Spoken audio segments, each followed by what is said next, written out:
Hi there, and a very warm welcome to Season 5, Episode 51 of People Soup. It's Ross McIntosh here. One of our instinctive tendencies that we struggle with as human beings, and this is a hardwired need and search for comfort, and to move our attention from comfort towards meaning. So rather than looking for what's comfortable and even pleasurable, which is what our mind is on the lookout for, and we're hardwired to search for that. That's a survival function.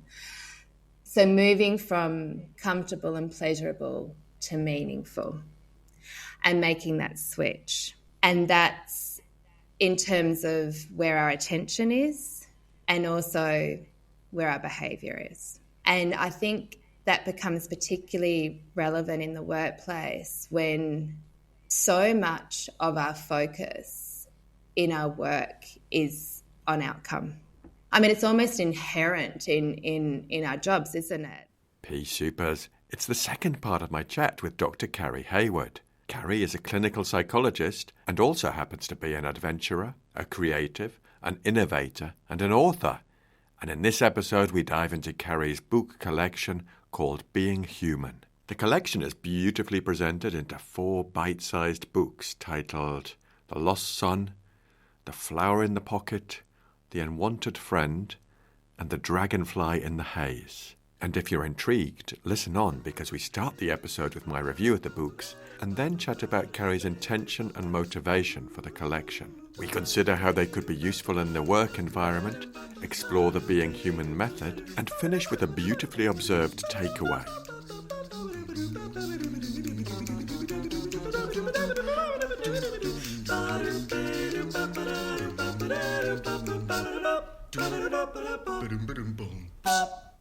For those of you who are new to People Soup, hi, hola, welcome to the community. For those of you who are regular Peace Supers, welcome back. Thanks for joining us again. We're an award-winning podcast where we share evidence-based behavioural science in a way that's practical, accessible and fun.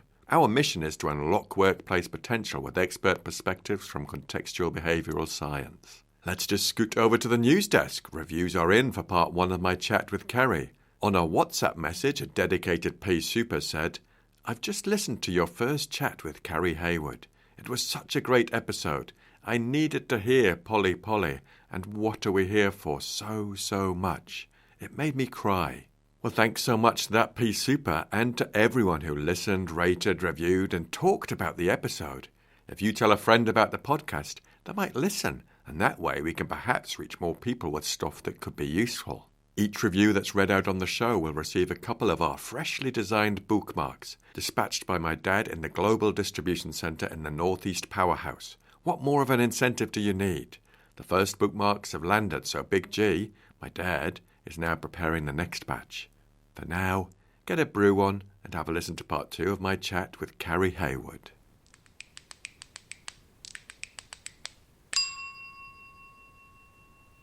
Harry, I'd like to talk about your book collection called Being Human, which I've read and I love. But I'd like to start with my review, if I may. Wow, thank you. Folks, Carrie hasn't heard this review. She's nervous. I'll just launch into it. So, I wholeheartedly applaud this creative endeavour.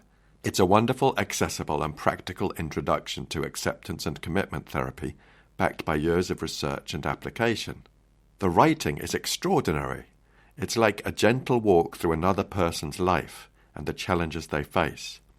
Each story holds up a mirror to the reader, and although there was no direct contextual similarity in each of the 4 volumes to my life, I felt a profound connection with the challenges they faced. These books touched me deeply. Each volume concludes with an afterword, which brings the threads of each story together and presents practical approaches to using the ACT framework in our lives. Aside from the beautiful content, I loved the illustrations by Elizabeth Zeckerly. Perfect. Carrie, thank you for bringing this collection into the world. I love it. Wow, thank you, Ross. That's greatly appreciated and very generous. Thank you. Here's an insight.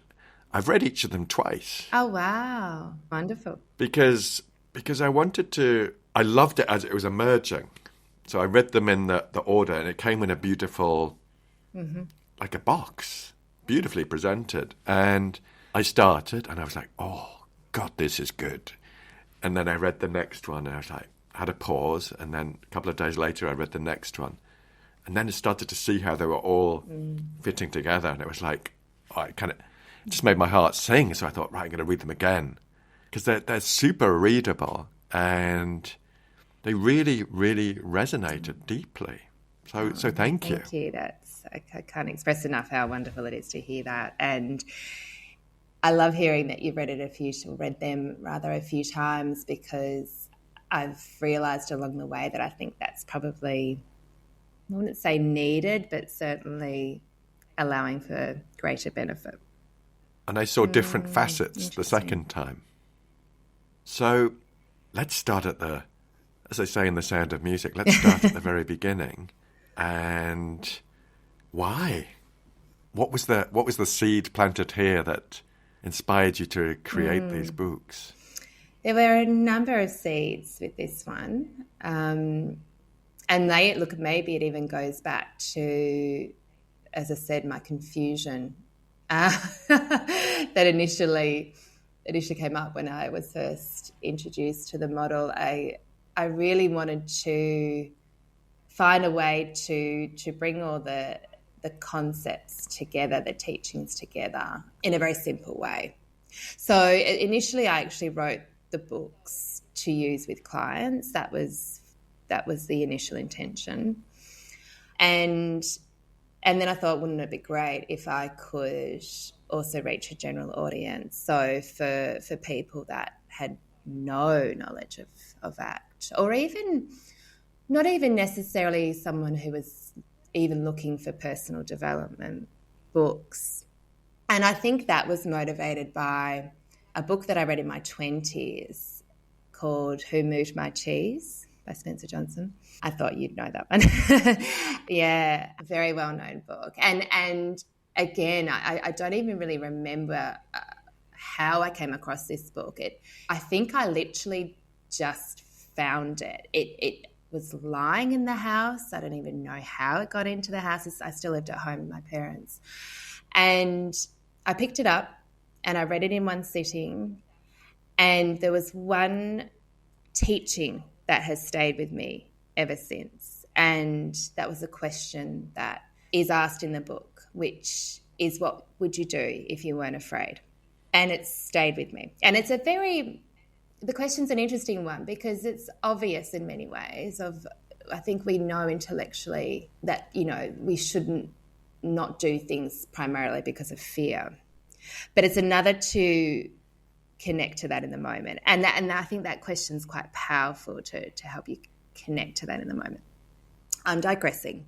But my point being, it stayed with me. And I guess the other similarity with this book is it's metaphor. And so it's this beautiful little story about 4 mice, and these mice dealing with unpredictability and change, and how each mouse has a different reaction to that. And so that really contributed to this concept of writing in story and metaphor, with the idea to be able to read each book in one sitting.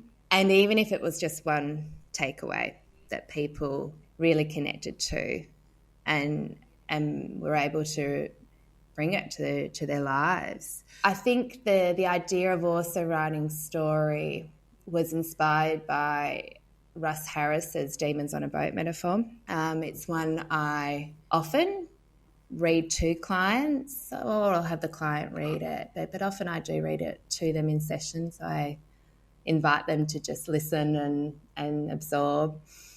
And there was, very early in my career, there was one young person I was working with, and I read it to them, and I don't remember at the time there being a huge aha moment, but what was fascinating, when I finished working with this client, they wrote me a letter and used the imagery and teachings from the Demons on a Boat metaphor that Ross created and interweave this in their reflection on how they feel like they had transformed and what had shifted for them. And I thought, wow, like, as I said, I wasn't even aware at the time that this had that level of impact. And so it just really stood out to me, the power of story and metaphor and the ability for people to be able to connect in such a simple way but powerful way. And that's really what led to the concept and structure of these books. I'm a big fan of metaphor and storytelling. I think it's almost countercultural to a self-help book where people sometimes go to a self-help book saying, right, I want some answers. I want some quick answers that I can immediately apply and boom, then I can crack on. They're sometimes not willing to take that pause and just embrace a story.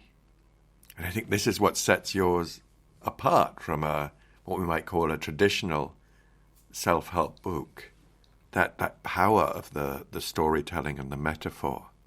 So did the book come before or after Zanzibar? Good question. So it came before. The first book was actually already published, the first book in the series, and that was self-published in a way. And I'd started to write books 2 and even 3 during our experience in Zanzibar, and then had the fortune of finding a publisher who actually then took on the whole series, and it was their idea to, which makes so much sense in hindsight, to actually write the series at the same time and release them even at the same time as well. So book 4 actually evolved. I guess the inspiration for book 4 came from a lot of my experience in Zanzibar. So it's nice to have had that connection with book 4.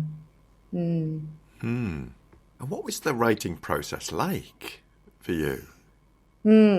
It was, I loved it. I would never have seen myself as a writer, and it's still hard to see myself as a writer, I think. The imposter voice is coming in there. But I guess I was surprised by how much I enjoyed, particularly the writing of the stories and the creativity that I really connected to in that. It was part-time. I think as a lot of people, particularly in this field, they need to create the time. And so that was sort of frustrating, I guess, in many ways, because I just wanted to be able to dive into it. But that was never going to really happen. And so it required some discipline, I think, in carving out that time. But it was wonderful because if I had spare time, I saw it as almost a form of recreation, of relaxation, rather than work. And I think that was also helped by not having any huge deadlines with it, at least not initially, which meant it was quite a drawn-out process from the very first book in its original form. But that was okay. And it meant that I still saw it that way and still experienced it that way, rather than as a task, as I said. So, yeah, I really enjoyed it. It just resonates so much when I hear you say that writing was like a form of relaxation, because I think that comes through. And I think it's important to write it from that position, not being beset by looming deadlines. I think that comes through in the writing. Yeah, that's interesting. I can see this book being of real use and value to people in the workplace, but how could we work on presenting it to people in the workplace? Any thoughts on that? That's an interesting one. Particularly, as I say, that it's not even, you wouldn't necessarily look at these books and see them as the traditional self-help book. I think they reach people in a way where I had this, in terms of how they're presented, I had this vision of them being on the counter in a bookstore and somebody is in the process of purchasing whatever they are, and then we'll just go, we'll see the book and pick it up because something has grabbed them. And that be the kind of introduction. So if I'm thinking about that in a workplace, I think they could be offered in some informal way like that. I've had actually organisations gift them to their employees, and they're presented as a psychology gift book. So the way they are physically presented sort of fits with that. Otherwise, I think the other vision for them was, it is a teaching tool at the same time. So I will often give them to clients, and which one I give them sort of depends where we are in the process, but I will give them quite early on as a way to create a foundation for the work that we're going to do together. So even if they were presented in that way, almost as a sort of a takeaway for people to read, creating a foundation for what might then follow in terms of any training or workplace activity. Yeah, because it will now be featured in my list of resources for people in the workplace. And I guess training could also be structured around it, the Being Human methodology. Could you unpack that for us, the Being Human methodology, the framework? The framework came from, again, this need I had to really simplify the model and the processes. And so the Being Human method, I mean, you could even, I've structured into 4 parts, which follow the 4 books, but you could even simplify it into 2 parts. And really what it's about, it's the process of noticing what I refer to as our humanness, and that's our innate psychological experiences and the hardwired struggle that we can have with unwanted experiences underpinned by our survival response. And so the idea is that, again, this innate struggle is shared by us all. It just looks different. How it plays out, how it is presented and manifested is different.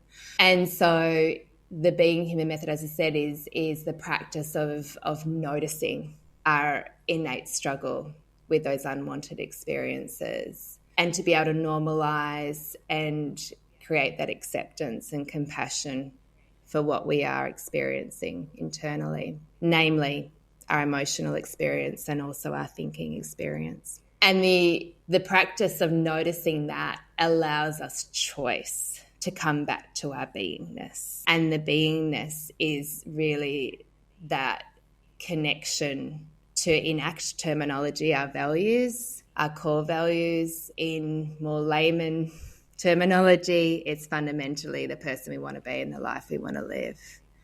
And so, very simply, by noticing our humanness and creating normalization and acceptance around that, we are able to then have choice and reconnection to our beingness, the person we want to be and how we want to live in terms of what matters. Love it. How's the approach and the books? How are they landing? Varied, really varied. And I think that's because varied in the sense of there's the 2 audiences that I'm hearing about in terms of their experience. So there's the general audience, again, people that don't necessarily know about ACT, aren't necessarily even seeking such teachings. And then there's the client experience as well.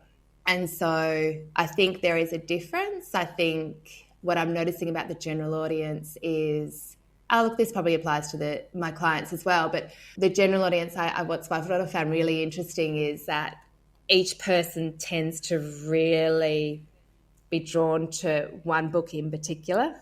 And so I found that quite fascinating.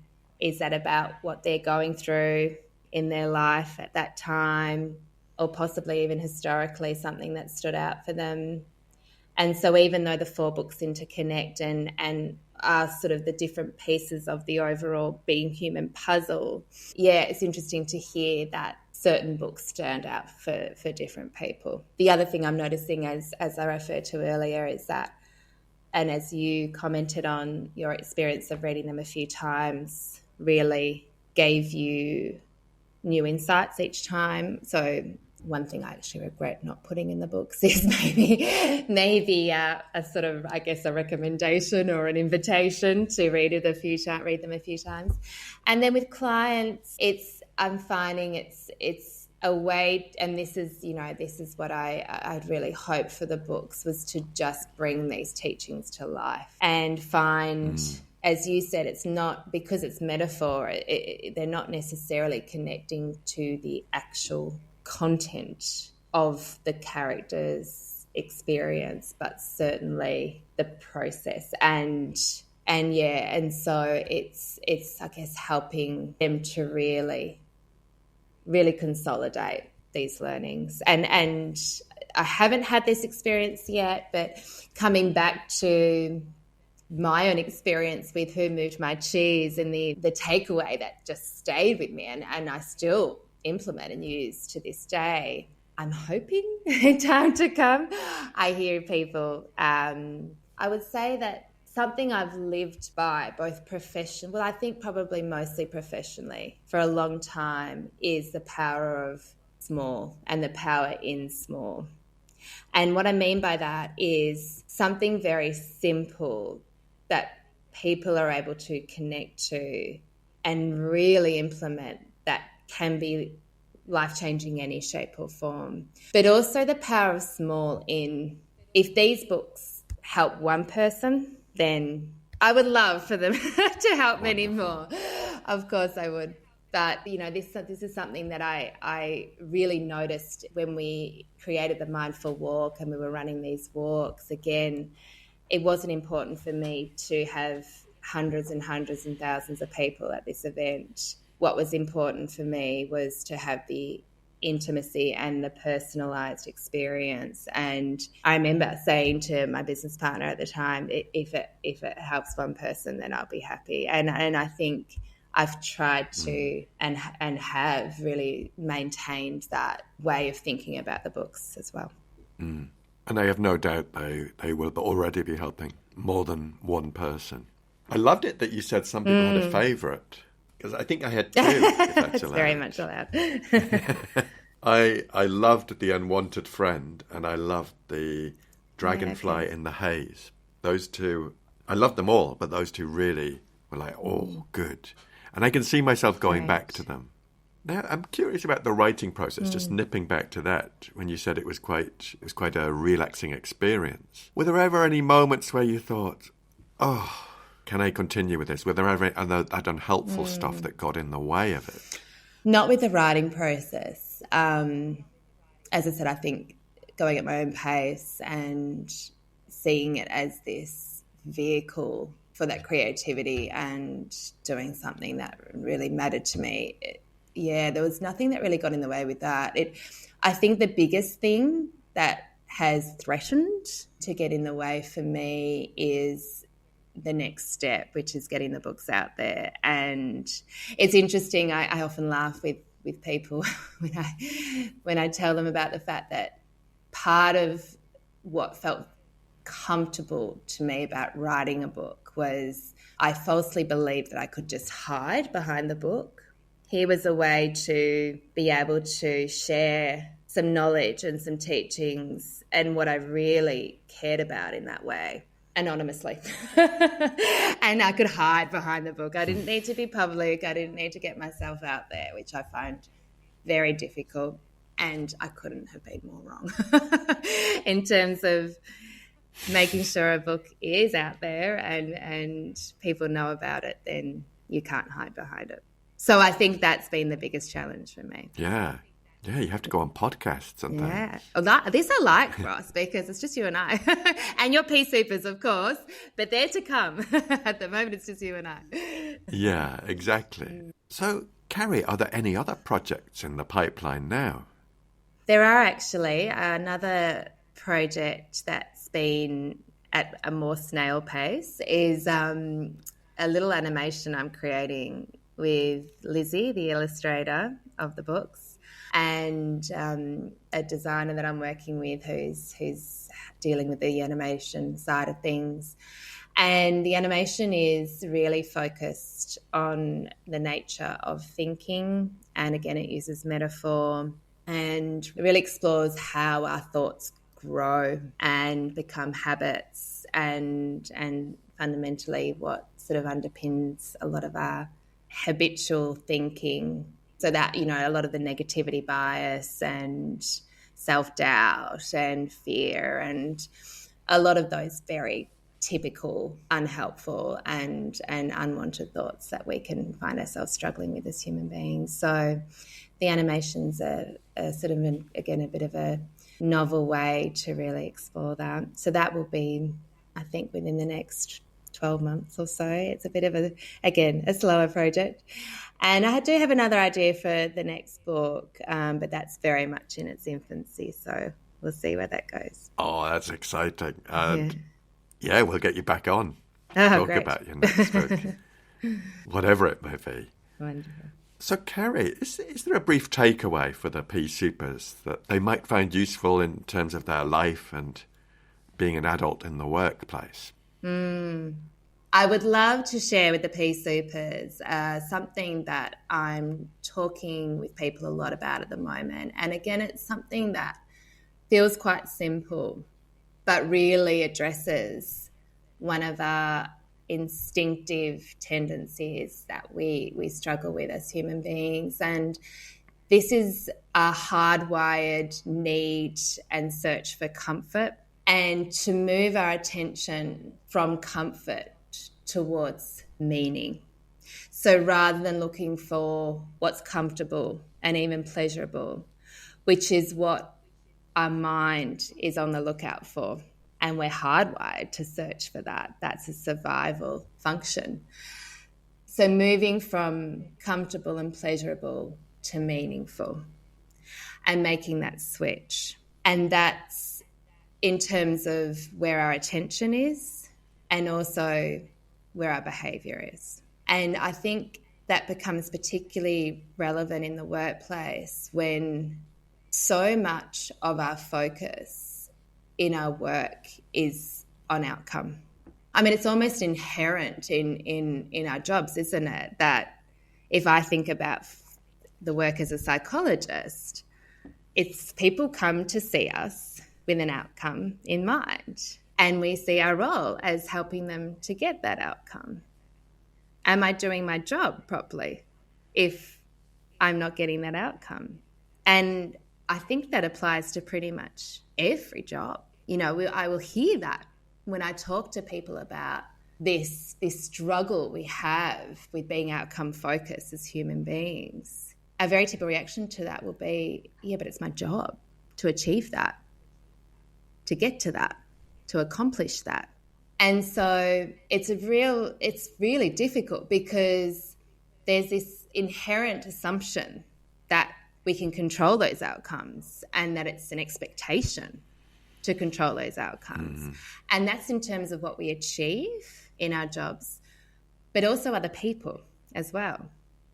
Other people and what they do is also an outcome. And so no wonder we end up in a lot of struggle, because there's this assumption that we should be able to control these things. And we don't have that control ever fully over outcome, whether it's in terms of what we produce, what we achieve, what eventuates, what happens in the future, other people's behaviour. They're all outcomes. And then the emotional experience we have around that is another outcome. So how we react internally to what's going on around us is another outcome. Again, one that we can't fully and directly control. Yet we're wired to try and control it. And even, as I said, and operating in the assumption that it's our job to control it. So we've got like this hardwired tendency to be outcome focused and the need for control in that way, coupled with this expectation that it's my job. And am I doing my job properly if I'm not achieving those outcomes? And so we inherently sort of lean towards that, and therefore experience discomfort if those outcomes aren't achieved. And then we struggle with that discomfort. And the result of that can be significant distress and disharmony in the workplace, and maybe that even filters into the rest of our lives within ourselves. And if we can actually move our attention instead to what's meaningful rather than what's comfortable, particularly when that discomfort has come from experiences or situations that we cannot control. And maybe in our experiences at work, they can't always be comfortable because we can't always control those outcomes. But can they always be meaningful? And given we know that where there's pain, where there's hurt, there's what we care about, there is always meaning available to us. It's the two sides of the same coin. And the meaning is available to us always, yet our attention is not naturally there. As we often talk about, this part of the mind doesn't really care about what's meaningful. It's not wired to care about what's meaningful. It's wired to keep us alive.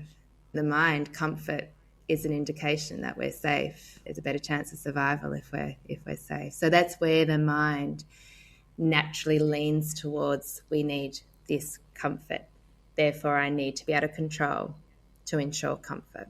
And so our mind's not going to do it for us. And so we need to consciously be able to move our attention and lean towards meaningful rather than comfortable. Whoa.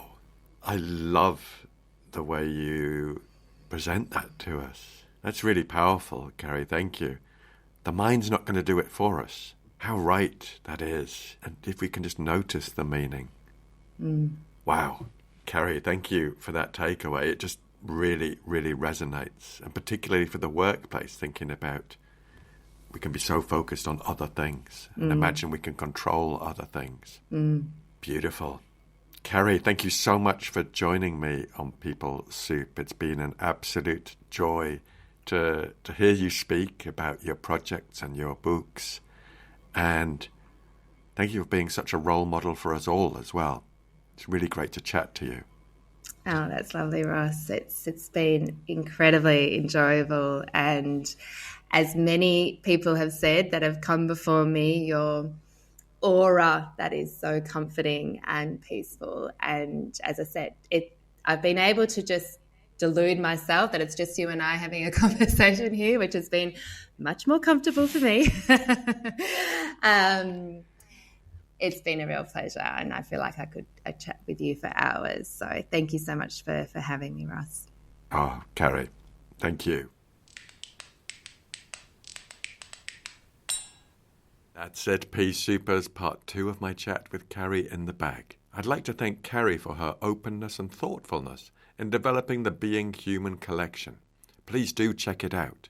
Now, Pea Supers, we need your help to reach more people. So, if you've enjoyed this episode of the podcast, we'd love you to do 3 things. Number 1, share it with one other person. Number 2, subscribe and give us a 5-star review, whatever platform you're on. And number 3, share the heck out of it on the socials. This would all help us reach more people and make some noise with stuff that could be useful. We love to hear from you, and you can get in touch at peoplesoup.pod@gmail.com. On X, formerly known as Twitter, we are at peoplesoupod. On the gram, known as Insta, we are at people.soup, and on Facebook, we are at peoplesouppod. You can also drop us a review or get in touch using a voice note on WhatsApp. Thanks to Andy Glenn for his spoon magic and Alex Engelberg for his vocals. Most of all, dear listener, thanks to you. Look after yourselves, Pea Supers, and bye for now.